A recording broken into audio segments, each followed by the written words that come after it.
కేంద్రం బడ్జెట్ను ప్రవేశపెట్టింది. తెలంగాణ రాష్ట్ర ప్రభుత్వం బీసీ కులగణన అలాగే ఎస్సీ వర్గీకరణకు సంబంధించి రెండు విషయాలలో కూడా కీలకమైనటువంటి ముందడుగు అసెంబ్లీ వేదికగా ముఖ్యమంత్రి రేవంత్ రెడ్డి నేతృత్వంలో ఒక అడుగైతే వేసింది. ఇక కేంద్ర బడ్జెట్లో తెలంగాణ రాష్ట్రానికి గుండు సున్నా అంటుంది ప్రస్తుతం ఇక్కడ పరిపాలిస్తున్నటువంటి కాంగ్రెస్ ప్రభుత్వం. ఇక వర్గీకరణకు సంబంధించినటువంటి విషయంలో మిశ్రమైనటువంటి స్పందన వస్తూ ఉంటే, ఇక కులగణనకు సంబంధించినటువంటి విషయంలో లెక్కలు తప్పులు ఉన్నాయన్నటువంటి వాదనలు కూడా వింటూ ఉన్నాం. ఇవన్నిటిపైన స్పందించడానికి మనతో పాటుగా ప్రొఫెసర్ కోదండరామ్ ఎమ్మెల్సీ ఉన్నారు. సార్ నమస్తే. చాలా రోజుల తర్వాత మీ దగ్గరికి వచ్చినాం. కేంద్ర బడ్జెట్ చూసిన తర్వాత ఆ బడ్జెట్ యొక్క మొత్తంలో ఇక్కడ తెలంగాణ అనేటువంటి పదం కూడా కనబడలేదని రాష్ట్ర ముఖ్యమంత్రి స్వయంగా చెప్తా ఉన్నారు. మీకేమనిపించింది అసలు? అది ఒక భాగము వాస్తవమే. నిజానికైతే బడ్జెట్ మీద నేను మొత్తంగా చదవలేదు, కానీ నాకు చదివిన మేరకు అదేవిధంగా ఇతర నిపుణులు బడ్జెట్ మీద చేసిన వ్యాఖ్యలను దృష్టిలో పెట్టుకున్నప్పుడు నాకు కనబడ్డ సమస్య ఒకటేసరి తెలంగాణకు కేటాయింపులు ఆశించిన స్థాయిలో లేకపోవటం అనేది ఒకటి ఉంటే, మనకు కనీసం ట్రిపుల్ ఐఐఎం ఒకటి రావాల్సి ఉండే, అది లేదు.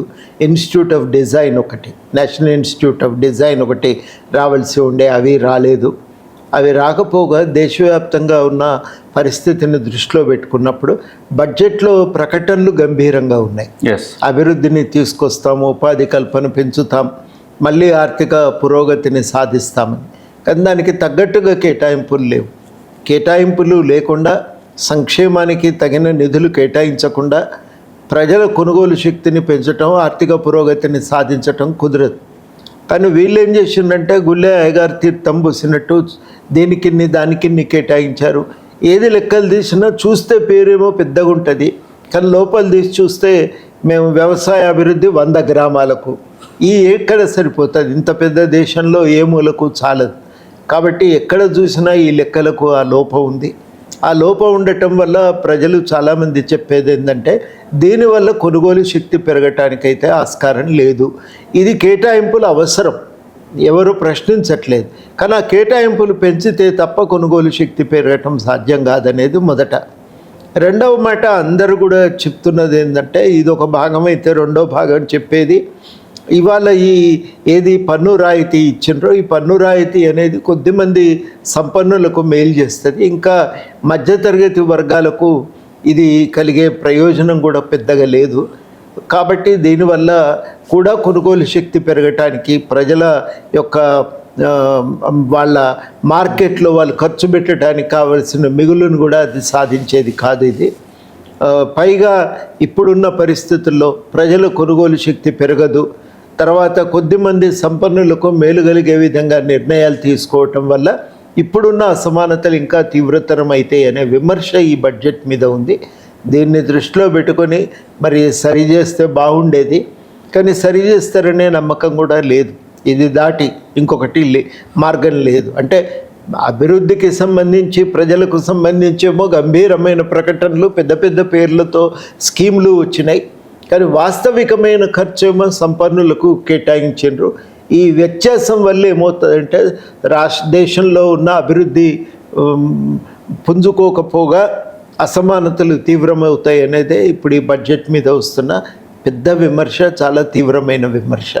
50 లక్షల కోట్లకు పైగా ఉన్నటువంటి బడ్జెట్లో అసలు తెలంగాణ అనేటువంటి దానికి, అలాగే పక్కన ఉన్నటువంటి పొరుగు రాష్ట్రం ఏపీకి ఎంతో కొంత కనబడతా ఉంది, కానీ తెలంగాణకు ఉండకపోవడానికి కారణం ఏంటి? ముఖ్యమంత్రి స్వయంగా చెప్తా ఉన్నారు, మోదీని పట్టుకొని మా పెద్దన్న అని చెప్పేసి ప్రకటన చేసిన తర్వాత కూడా తెలంగాణకు మొండి చెవి చూపడానికి కారణం ఏమనుకుంటున్నారు?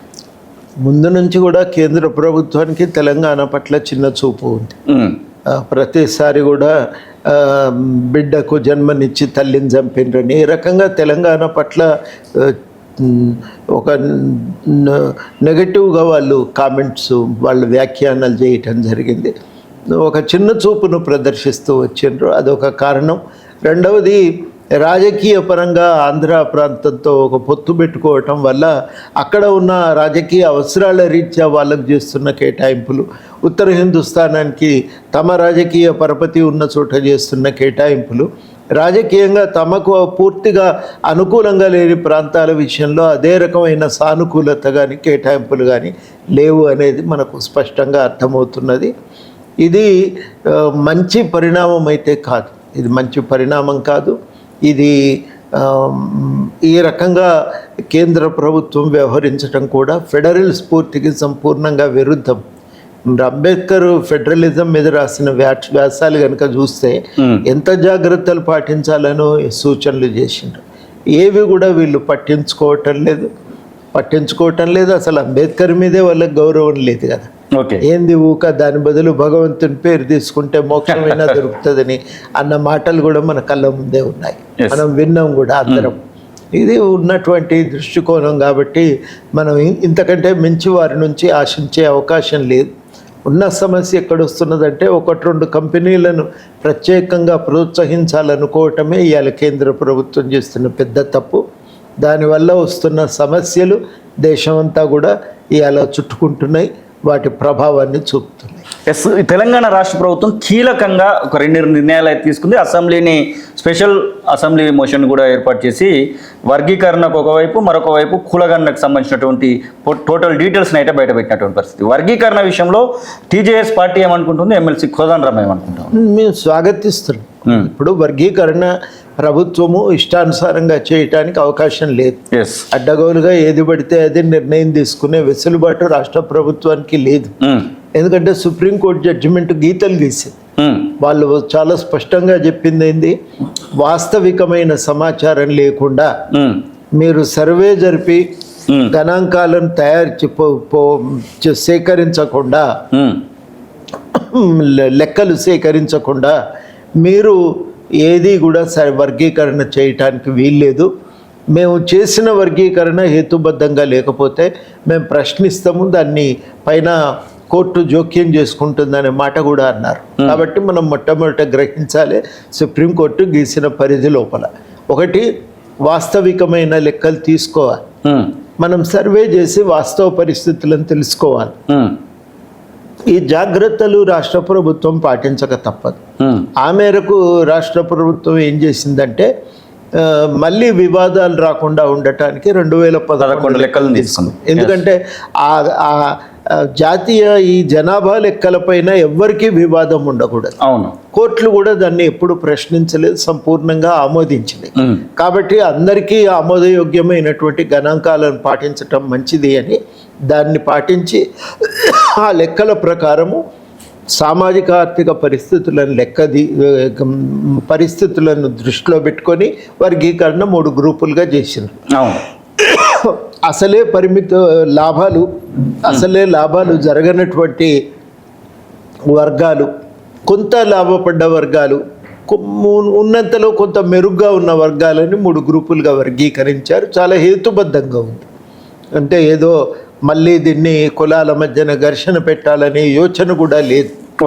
హేతుబద్ధత కనబడుతున్నప్పుడు నేను అనుకోవటము ఇంకా ఇంతకంటే మెరుగ్గా రేపు మళ్ళీ సెన్సస్ జరిగితే అప్పుడు మనం దాని ఆధారంగా లెక్కలు ఏమన్నా సవరించుకోవచ్చు, మార్చుకోవచ్చు. అంతవరకైతే దీన్ని మనం ప్రశ్నించడానికి వీల్లేదని చెప్పి నేను భావిస్తున్నాను. సార్, ఇదే సందర్భంలో కులగణనకు సంబంధించినటువంటి విషయంలో కూడా ఒక ముందడుగు అయితే పడింది. బీసీలకు సంబంధించినటువంటి రిజర్వేషన్లను లోకల్ బాడీస్లో 42% పెంచాలని, కామారెడ్డి డిక్లరేషన్ అమలు చేయాలని బీసీ సంఘాలు చాలా రోజుల నుంచి పట్టుబడుతూ వచ్చినాయి. ఇప్పుడు దానికి ఒక అడుగు పడ్డటువంటి సందర్భాన్ని ముఖ్యమంత్రి స్వయంగా చెప్తా ఉన్నారు. మీరేమనుకుంటున్నారు ఈ విషయం? వాస్తవమే అది. ఎందుకంటే 1931 తర్వాత మొట్టమొదటిసారి సర్వే జరిగింది.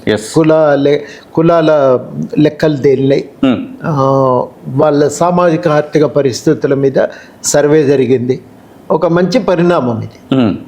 ఇంతవరకు ఈ మధ్య కాలంలో మనకు జరిగింది సమగ్ర కుటుంబ సర్వేనే కానీ సమగ్ర కుటుంబ సర్వేను ప్రభుత్వము అధికారికంగా స్వీకరించి అసెంబ్లీలో పెట్టలే. అవును, కాబట్టి దాన్ని మనం ప్రమాణంగా తీసుకోవటానికి వీల్లేదు. వాస్తవానికి దీనికంటే ఇంకా మెరుగైన పద్ధతి ఏంటంటే సెన్సస్ డిపార్ట్మెంట్ వాళ్ళు లెక్కలు చేయటం. కానీ కేంద్ర ప్రభుత్వం అనుమతిస్తే కానీ సెన్సస్ డిపార్ట్మెంట్ వాళ్ళు లెక్కలు తీయలేరు. కేంద్రమేమో కులగా లెక్కలు తీయటానికి వాళ్ళు సిద్ధంగా లేరు. ఆ గణాంకాలు కాబట్టి మనకు వచ్చే పరిస్థితి లేదు. ఎందుకంటే సెన్సస్ డిపార్ట్మెంట్కు అనుభవం ఉంది, సర్వే చేయటంలో అనుభవం ఉంది. కాబట్టి వాళ్ళు చేస్తే ఇంకా బాగుండేది. చేయలేదు. వాళ్ళు చెయ్యలేదని ఊరుకుంటే నష్టం జరిగేది రాష్ట్ర ప్రజలకు. ఈ పరిస్థితుల్లో రాష్ట్ర ప్రభుత్వం తనకు సెన్సస్ డిపార్ట్మెంట్నే నమూనాగా పెట్టుకొని చాలా జాగ్రత్తగా సర్వే చేశారు. సర్వే చేసిన తర్వాత వచ్చిన గణాంకాలు ఇవి.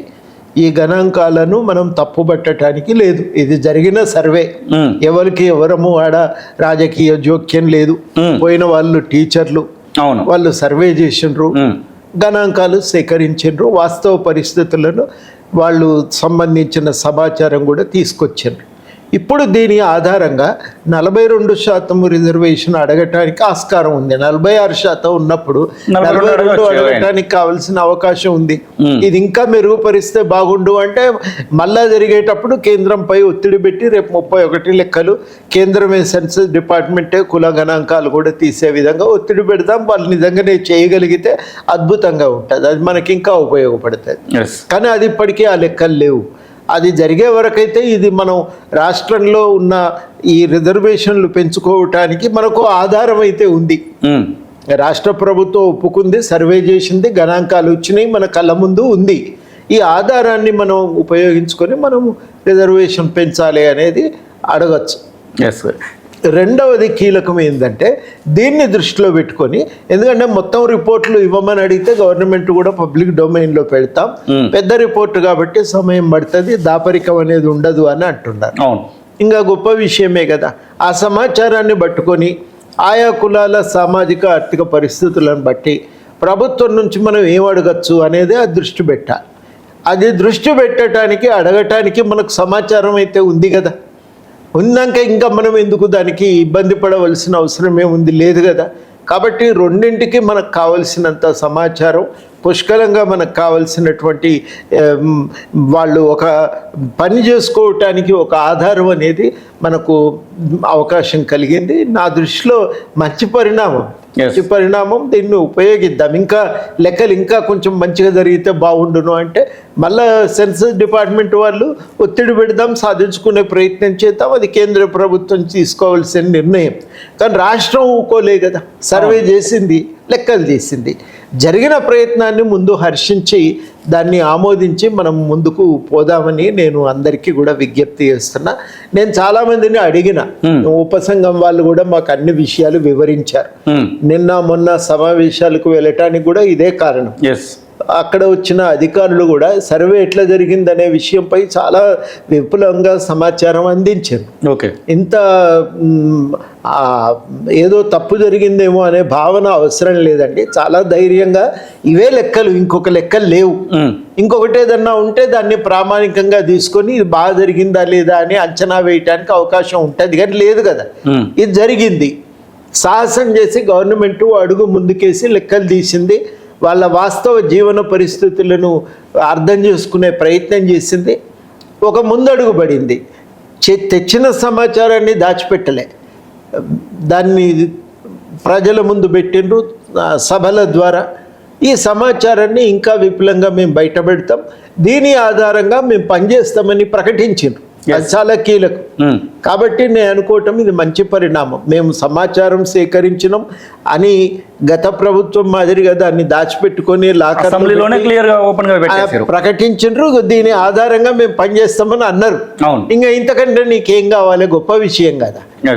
ఇంకా పెద్దగా ఉంటే బాగుండు, అంకల్ ఇట్లుంటే బాగుండు అంటే ఇప్పటికి ఉన్నాయి గివి. దీని ఆధారంగా పనిచేయటానికి మనకు ఆస్కారం ఉంది. దాన్ని పట్టుకొని పనిచేద్దాం, మనం న్యాయాన్ని సాధించుకునే ప్రయత్నం చేద్దామని చెప్పే నేను విజ్ఞప్తి చేస్తున్నా. జరిగిన దాన్ని ఆధారంగా ఓ అడుగు ముందుకు వేసి న్యాయాన్ని పొందటానికి ప్రయత్నం చేద్దాం. అది నా దృష్టిలో ఇవాళ అందరం కూడా దృష్టి పెట్టవలసిన, అడగవలసినటువంటి అంశము. దానికోసమే ప్రయత్నం చేయాలని చెప్పి కూడా నేను విజ్ఞప్తి చేస్తాను. సార్, ఇదే సందర్భంలో పద్మ అవార్డులకు సంబంధించినటువంటి విషయంలో గద్దర్ పేరును తెలంగాణ రాష్ట్ర ప్రభుత్వం పంపించింది. ఆ విషయాన్ని ముఖ్యమంత్రి స్వయంగా చెప్పడం జరిగింది. ఆ తర్వాత బండి సంజయ్, కేంద్ర సహాయ మంత్రిగా ఉన్నటువంటి బండి సంజయ్ కొన్ని వివాదాస్పదమైనటువంటి వ్యాఖ్యలు చేయడం జరిగింది. మనుషులను చంపినటువంటి వ్యక్తి, బీజేపీ నాయకులను చంపినటువంటి వ్యక్తి అని. ఆ విషయంలో మీరేం చెప్తారు? ఎందుకంటే గద్దర్తో తెలంగాణ ఉద్యమం, ఆ ముందున్నటువంటి పౌర హక్కులకు సంబంధించినటువంటి ఉద్యమం, అన్నిట్లలో కూడా మీరు మెదిలినటువంటి వ్యక్తి. అసలు ఆ యొక్క మాటలను ఎట్లా చూస్తారు? మొట్టమొదటిది ఏంటంటే అవార్డులు బీజేపీ ఇవ్వట్లేదు, ఎస్ ప్రభుత్వం అవార్డు ఇస్తుంది. కేంద్ర ప్రభుత్వం ఇస్తున్నది. కేంద్ర ప్రభుత్వం ఏమో వీటికి అతీతంగా వ్యవహరించాలి, మొదటిది. రెండు, గద్దరు ఆయన ఆఖరి రోజుల్లో ఆయన రాజ్యాంగానికి కట్టుబడి ఓటేసి- రాజ్యాంగాన్ని ఓటు కూడా ఆమోదించి ఒక మార్పు కోసం ఆయన ప్రయత్నం చేసినటువంటి దాని పరిధిలో ఒక మార్పు తేవాలని ఆయన పూనుకున్నటువంటి వ్యక్తి. మూడోది ఏంటంటే మీరు ఏమన్నా చెప్పండి, తెలంగాణలో ప్రజాస్వామ్యాన్ని విస్తృతపరచడంలో ఆయన పాత్ర ఒక సాంస్కృతిక రంగంలో ఆయన నిర్వర్తించినటువంటి పాత్ర చాలా గొప్పదండి. అది మామూలు విషయం కాదు. ప్రజలను వాళ్లకు మానసిక స్థైర్యాన్ని కల్పించటం, సామాజిక జీవితంలో ఆత్మగౌరవంతో బతికే అవకాశాలను తీసుకురావటానికి సాంస్కృతిక రంగంలో ఆయన నిర్వర్తించిన పాత్ర చాలా గొప్పది. దాన్ని తప్పకుండా చరిత్ర స్మరించుకోవాలి, గుర్తుపెట్టుకోవాలి, ఆయనను గౌరవించాలి. ఆయననే కాదు, ఇంకా రాష్ట్ర ప్రభుత్వం ప్రతిపాదించిన వ్యక్తులందరూ కూడా ఆ రకంగా సాంస్కృతిక రంగంలో పాల్గొని రాజ్యాంగ లోని విలువలను పెంపొందించడానికి, విస్తృతపరచడానికి ప్రయత్నం చేశారు. 75 ఏళ్ళ రాజ్యాంగ ఈ ఆవిర్భావాన్ని మనం పండుగ జరుపుకుంటున్న సమయంలో అట్లా ఆ విలువలను పెంపొందించడానికి కృషి చేసిన వాళ్ళని గౌరవించుకోవటం ముదావహం. అంతకంటే మంచి పరిణామం మరొకటి ఉండదు. కాబట్టి రాష్ట్ర ప్రభుత్వ నిర్ణయాన్ని ప్రకారం కేంద్రం ఇచ్చి ఉండవలసింది. రాష్ట్ర పరిస్థితులపైన అంచనా వేసే అధికారము ఇక్కడ ప్రజలందరూ గెలిపించిన రాష్ట్ర ప్రభుత్వానికి ఉంటుంది. ఆ ప్రభుత్వం కూడా దాన్ని మరి దృష్టిలో పెట్టుకొని చేసిన ప్రతిపాదనలను కేంద్రం పరిశీలించి ఉంటే బాగుండేది. ఇప్పుడు ఉన్న ప్రభుత్వంతో ఒక సమస్య ఏంటంటే మితిమీరిన జోక్యం ఉంటున్నది. ఫెడరల్ స్ఫూర్తిని గౌరవించట్లేదు. రాష్ట్రాల యొక్క సూచనలను కూడా గౌరవించటం కేంద్రం యొక్క బాధ్యత. కానీ ఆ రాష్ట్రాలకున్న స్వయం ప్రతిపత్తిని పట్టించుకోవటం లేదు. అనేక రంగాల్లో జరుగుతున్నటువంటి మితిమీరిన జోక్యమే ఇక్కడ కూడా మనకు కనబడతా ఉంది. వాళ్ళే నిర్ణయం తీసుకుంటారు, రాష్ట్రాలను పట్టించుకోరు. ఇది తప్పు. అందుకని ఆ నిర్ణయాలు కూడా తప్పు. అట్లాంటి నిర్ణయాలు కేంద్రం తీసుకోవటం కూడా చాలా శోచనీయము, గర్హనీయం. Thank you sir. ఇది ఎమ్మెల్సీ ప్రొఫెసర్ కోదండరామ్ చెప్తున్న మాటలు. ఖచ్చితంగా ఇటు వర్గీకరణ విషయంలోనూ కానివ్వండి, అలాగే కులగన్న విషయంలో కానివ్వండి, సాహసోపేరితమైనటువంటి నిర్ణయాన్ని, సాహసోపేరితమైనటువంటి ఒక విధానాన్ని ప్రభుత్వం చూపించింది. ఖచ్చితంగా దాన్ని హర్షించాల్సింది అని మాటను చెప్తున్నా. ఇక కేంద్ర ప్రభుత్వము కనీసము తెలంగాణ రాష్ట్రం వైపుగా రావాల్సినటువంటి నిధులను కేటాయించడంలో విఫలమైనటువంటి మాటను కూడా వారైతే చెప్తున్న పరిస్థితి.